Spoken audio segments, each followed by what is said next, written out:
Leaders on Health. This series looks to be a tool specifically for faith leaders of any background.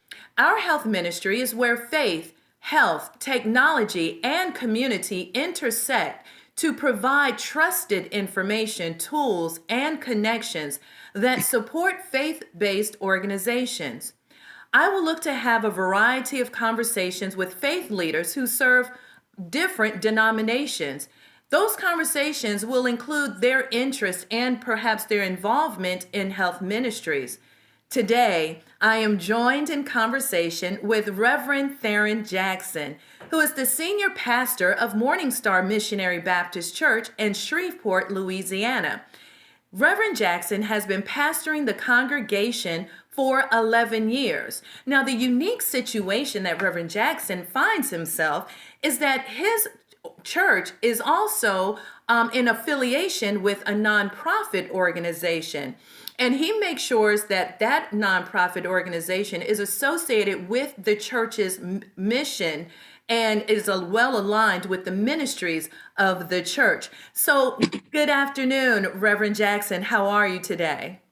Thank you so much, Krista. Good afternoon, and it is my privilege and a pleasure to be with you today. Looking forward to this conversation. Absolutely. I've been waiting to talk to you because, again, you have that nonprofit organization and the church, and sometimes the church is enough to handle, but you seem to be doing well with both. Can you tell me a little bit about your nonprofit that is affiliated and how it is affiliated with Morning Star? Sure. So while there is a seam and there is an arm's length, if you will, between the two, they are certainly governed independently of each other, but aligned in mission and ministry. The nonprofit is Project Seek, and we have for many years been doing those ministries, I'd like to call them, or the work in the community that impacts the community at the place of that community's need. That community I speak to is largely the Moortown community in 7709, our zip code in that area. But we've expanded beyond obviously that, but that's our central focus, is how we touch our community right where we are and be responsive in a very agile way. Sometimes, the church is not as agile because of the membership structure of the church and because of the congregational governance of the church. Sometimes it's hard to do things more quickly. So what the nonprofit allows us to do, what the nonprofit allows us to do is to move with more agility when it comes to meeting needs. Thank you so much for that. Now, when you think about that with the nonprofit and you're moving along again, you've been at the church for 11 years, can you tell me a little bit about how the health ministry angle or how your church handles or structures the health ministry portion of either whether it's through the nonprofit or through the church, or if they are kind of working jointly together? Yeah, so I think from the church side, one of the more important things is that the church has to become health conscious. Before there was a health ministry and before we address health, we have to acknowledge health before we address it. And so one of the things I think we take for granted is this notion that somehow other churches may even think about that. We don't think about this. We get together, we have services, you old school, you have service after church, you eat. We serving chicken and cake. We serving things that are fried and things that are saturated in fats and things that, and we have a good time around the comfort of fellowship. And at some point, it becomes responsible on the behalf of the church to create a consciousness. And so, even at my previous church, where I pastored for 13 years or so, I had a health awareness ministry there. So when I came to Morning Star, it was important for me to make sure that we had that structure. And for many Black Baptist churches, and that's our denomination, the extent to which there is something called health in your church is the Nurses Guild, or folks who really fan shouters on Sunday morning kind of thing. Yeah. But we needed to be a lot more sophisticated because of the health of our people. I always believe that Jesus did three things. He preached the kingdom of God. I think he taught in the synagogues and he healed all manner of diseases. I think if you align the ministry and the mission of Jesus Christ with our churches, you may be able to find preaching, I'm sure, and in many instances you find good teaching. Problems, where's the healing? right? And we have left out the third dimension of Christ's teaching. And so for me, it is to triangulate and to create that third dimension of the ministry of Jesus that we must do. And our people are perishing, from a lack of knowledge, right? But also from bad habits. And so I think as we read scripture between the lines, some of that lack of knowledge is also connected to behavior that then ends up being detrimental to our people. And I think we've seen that even greater in the last few years, right? So that's kind of where it all started, that we thought about that from doing health screenings. We've done not only health screenings, we partnered with Beat and Match to do bone marrow, to increase the bone marrow. I don't know I forget what they call it, but the inventory of those folks who could be called upon in the need for those. We partner with sickle cell anemia. One of my trustees is the executive director of the Sickle Cell Foundation in this area. And so we do a lot that keeps us always health conscious, not because it's a good idea, but aside from that, I don't know how we could be really following Christ if health is not one of the major three tenets of our church. Absolutely, absolutely.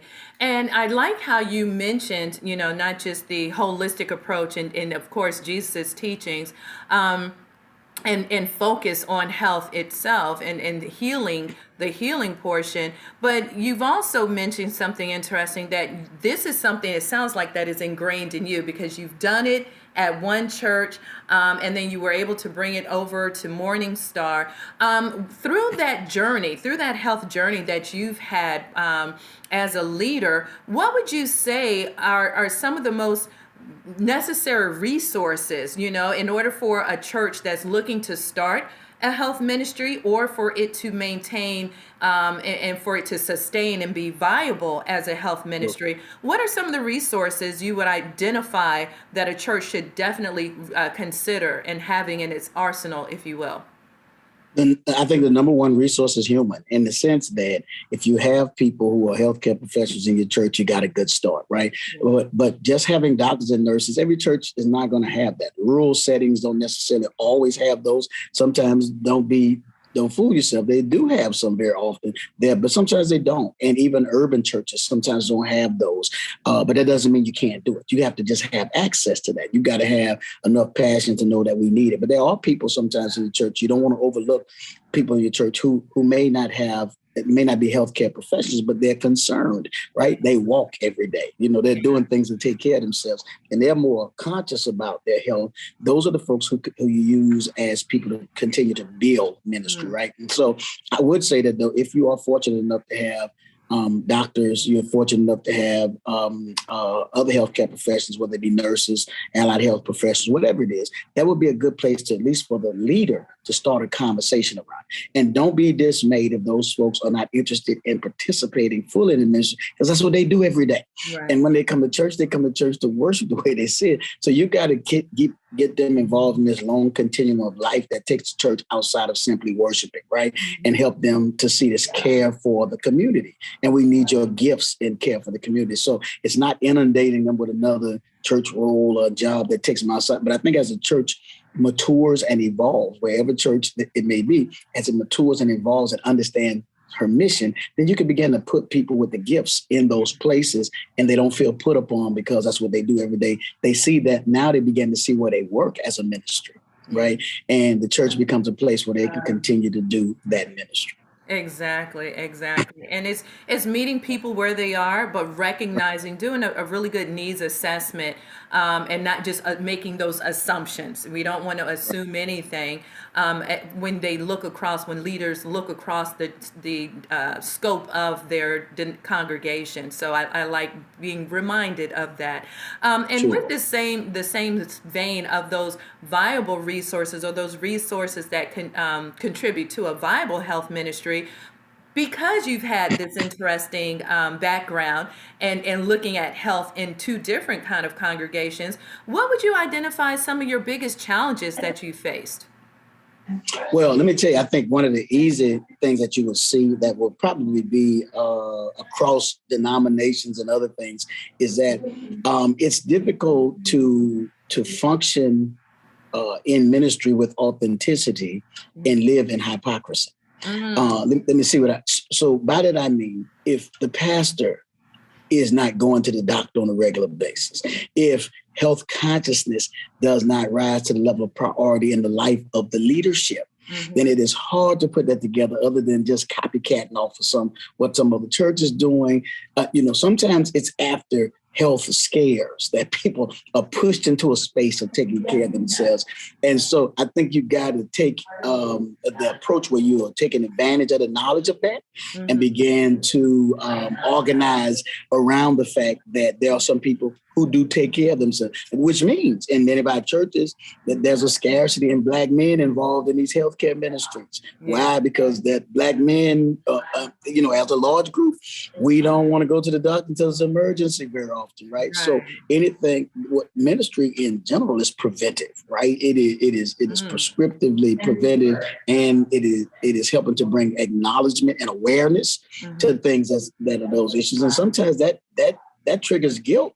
In brothers and sisters who are not doing as much. So in the Black church context, it's not, listen, as big an institution as a church is to the Black community, if we were killing it in health ministries, we might not be dying in all of those mortality numbers and all of those issues of disease that we end up having going on in many of our settings and in many of our places of worship. So I think that's this juxtaposition that we've got to sit with for a while to figure out, that you can't have vitality and authenticity and ministry and have hypocrisy in the day-to-day living. And sometimes we do.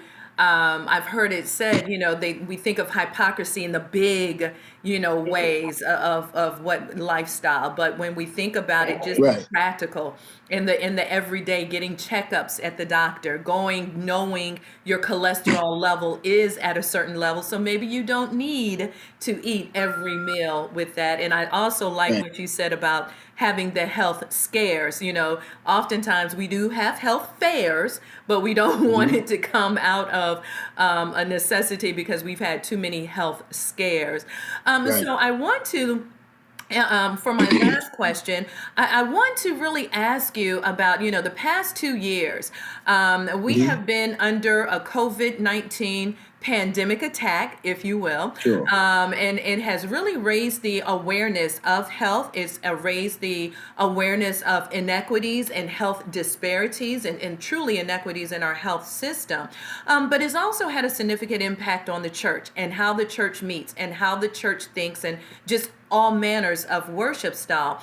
So when thinking about COVID-19 and the pandemic impact, what approach do you envision having when you look to have these health discussions and these health education awareness with members of your congregation and community? Will things change? How will they change? Where do you see it going in the future? Well, I think really, Krista, if I can remember these three things that I'd like to say about it. First, let me say, I think that there have been some personal impacts on people. We've witnessed real deaths in our community. When the pandemic set down on the Black community, it was sitting down on a community with pre-existing conditions, quite frankly. And the pre-existing conditions made us a lot more vulnerable, not only to that disease, but more importantly, to death by that disease. And so we saw unconscionable numbers of people who were dying for real, right, and who were being impacted by this, which said something to us. I was appointed by the state's governor to a health equity task force during that same time, and a part of what I wanted to bring to that task force was this voice that was suggesting that we can't understand, we can't address this across the board in such a general way when there is an impact on a particular community that needs particular attention, right? All birds matter, but there's something different about the bald eagle, right? So I just think when you start talking about where this need is, we had to put some particular focus. And I think it did the same thing for the church, for those of us at least who are conscious. Rather than just missing gathering and rather than just missing in church, there's a lot, I think, that should be shaping the way we think as we go through this. One is when we said we were out of the church, but we were at home in front of our TV screens, we saw a murder in in Minnesota, and folks took to the streets and began to say something, and it became an issue of justice, right? All around, not just America, the world, an issue became justice. But watch this. Not only is there justice, but the church has got to begin to see at another level, even that even before George Floyd, the COVID-19 is an issue of justice. What does that mean? Here we are as a people who historically, because of the transgressions, no doubt of science, whether it's Henrietta Lacks or the Tuskegee, we had some issues with science, but we found out what sitting out will do. It'll give you these pre-existing conditions that we're not involved in a lot of the therapies, therapeutics, and the cures that help us to be better. And I think, if anything, now the church has got to say the real justice issue historically has been the bad treatment or the mistreatment of Black bodies by things like science and otherwise. But today, the real justice issue is being left out of that kind of a process, where we are part of the cures, where we are doing what we need to do to be in these trials and other things to be sure that things work for people like us. Instead, we've got to be careful. We retreat and we retrenched ourselves when it came to vaccinations. We had these hesitancies.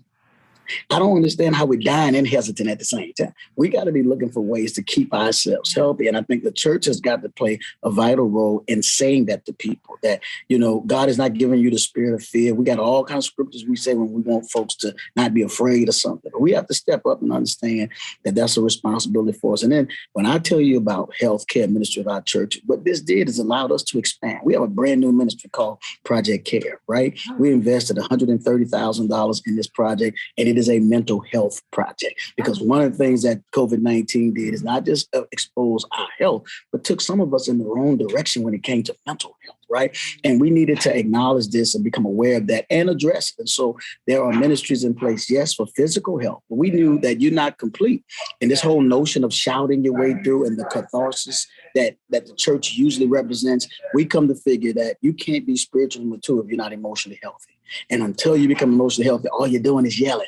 And that's not helping you become more spiritual. And so until we had an awareness of how we deal with this, the triune nature of who we are, right? In ways to, so we dealt with the physical, we want to deal with the emotional and then the spiritual. But there's got to be ministries for all of those. We can see the spiritual ministry.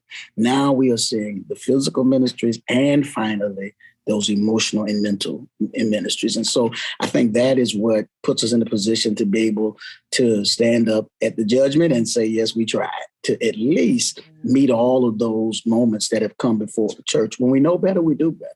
We haven't always done this, but this is a time that's calling for the church to address the issues that really matter and to make a difference in the lives of people. And so through COVID-19, I like to say we didn't just go through it, we kind of grew through it. And so we are now continuing to grow through it. And I just think we are better because it has happened in this season. Wow. That was so profound. We didn't just go through COVID, but we grew through it. And we will continue to grow, because you're right. The taking us back to George Floyd and the injustice, we now need to be as equally passionate about the injustices that are taking place on our healthcare system, that we are at the on the wrong end of receiving end. And we've always been there, but we have to be passionate about it, because truly our lives do matter.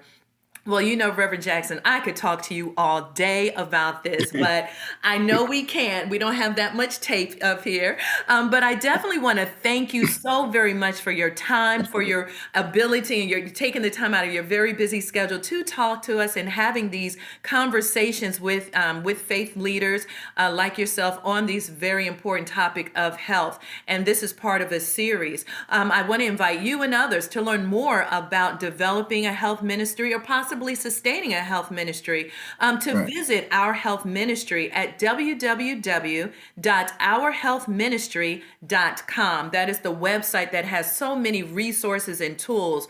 And again, I just want to thank you. You gave such great insight, and I'm sure some food for thought, healthy food for thought for others to navigate to and implement as they develop develop their ministries. So again, thanks for being our guest, and thanks to the Morehouse School of Medicine. Their National COVID-19 Resiliency Network really allowed this opportunity and this conversation to take place. So you enjoy the rest of your day. Thank you again, and until we talk again, I am Reverend Krista Forbes. Take care.